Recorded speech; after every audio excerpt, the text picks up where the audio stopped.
આમ આદમી પાર્ટીના પ્રદેશ પ્રમુખ ઈશુદાન ગઢવી આજે શહેરની મુલાકાતે હતા, જ્યાં વિસાવદર વિધાનસભાની વિજય પછી વિજય સંદેશ યાત્રાનું આયોજન કરવામાં આવ્યું હતું। આ યાત્રા દરમિયાન ઈશુદાન ગઢવીએ જમાવટ સાથે નિવેદન આપતા કહ્યું કે વિસાવદરની વિજય કોઈ સામાન્ય ઘટના નથી, આ એક સીટ સમગ્ર ગુજરાત માટે આશાની કિરણ બની છે। તેમણે જણાવ્યું કે વિસાવદરની જનતાએ માત્ર આમ આદમી પાર્ટીને નહીં પરંતુ ભાજપને મોટો તમાચો માર્યો છે। દારૂ, પૈસા અને દમદાટી સામે પણ જનતાએ આમ આદમી પાર્ટીને સાદગી અને વિઝનને પસંદ કર્યું છે।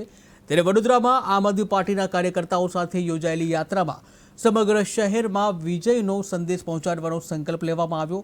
તેમણે ભાજપ પર તીખા આક્ષેપ કરતા કહ્યું કે ભાજપના ભ્રષ્ટાચારના લીધે વડોદરામાં પૂર જેવી સ્થિતિ ઊભી થઈ છે। તેમજ વલસાડના ચૈતર વસાવા મુદ્દે રાજ્ય સરકાર ઉપર નિશાન સાધતા જણાવ્યું કે આદિવાસી યુવક સામે ખોટી કલમો ઉમેરવામાં આવી રહી છે। આખી પાર્ટી ચૈતરભાઈની સાથે ઊભી છે અને પોલીસે ભાજપના ઇશારે કાર્યવાહી કરી છે। આવો જોઈએ પ્રદેશ પ્રમુખ ઈશુદાન ગઢવીએ શું કહ્યું। મજબૂત થઈને આવશે। આ ભાજપે માત્ર ચૈતરભાઈ વસાવાની ધરપકડ નથી કરી, આ ભાજપે આદિવાસી સમાજનું અપમાન કર્યું છે। આદિવાસી સમાજના યુવાનને ભાજપે કચડવાની કોશિશ કરી છે અને એટલે તમે જુઓ આખા આદિવાસી સમાજના વિસ્તારોમાં રોજે રોજ રેલીઓ નીકળી રહી છે। અને આજ આદિવાસી સમાજને હું કહું છું કે માત્ર રેલીઓ રાખીથી અટકવાનું નથી। આગામી જે સમયમાં તાલુકા જિલ્લા પંચાયતની ચૂંટણી આવે છે, ભાજપનો વ્યક્તિ આપણો આદિવાસી સમાજનો નાગરિક હોય એને પર તમે બેસાડી અને સામે આમ આદમી પાર્ટીના ઝાડુને જીતાડવાનો છે। આટલું કરજો એટલે બીજી વાર ભાજપ કોઈ આદિવાસીના હીરો ઉપર હાથ નહીં નાખે।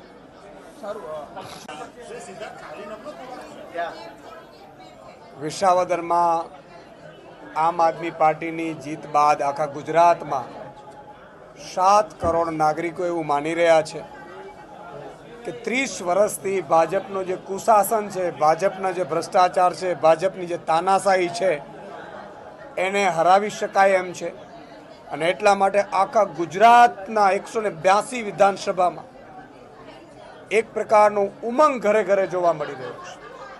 તમે જુઓ કોઈ એક સીટ ઉપચુનાવ જીતાય અને આખા ગુજરાતના નાગરિકો રાજી થાય અથવા તો એનામાં રાજીપો આવે।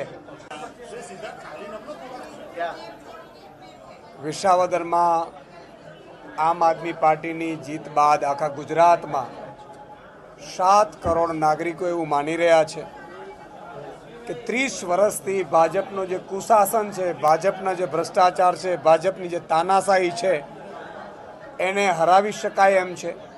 અને એટલા માટે આખા ગુજરાતના 182 વિધાનસભામાં એક પ્રકારનું ઉમંગ ઘરે ઘરે જોવા મળી રહ્યો છે।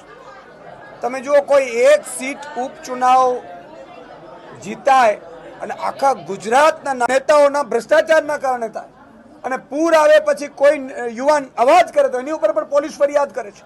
આજે ઘરે ઘરે લોકો ભાજપથી પીડિત છે, ભાજપના લુખાઓથી પીડિત છે, ભાજપના ભ્રષ્ટાચારથી પીડિત છે। તમામને મારી વિનંતી છે કે આગામી મહાનગરપાલિકાની ચૂંટણી આવી રહી છે વડોદરામાં, તમામ લોકો ઘરે ઘરે એક સંકલ્પ લે કે આમ આદમી પોતાની, અમે તો બધા નિમિત્ત છીએ, અમે તો એકદમ સામાન્ય પરિવાર। તમે વિચાર કરો વિસાવદરની જનતા ભાજપને શું લપડાક આપ્યું। ભાજપના તમામ નેતાઓ મિટિંગો કરવા માંડ્યા, એમણે કોંગ્રેસને ઠપકો આપ્યો કે તમે લોકો પણ વધારે મત ન લઈ શક્યા, તમને રૂપિયાની છૂટ હતી, તમને હા છૂટ હતું।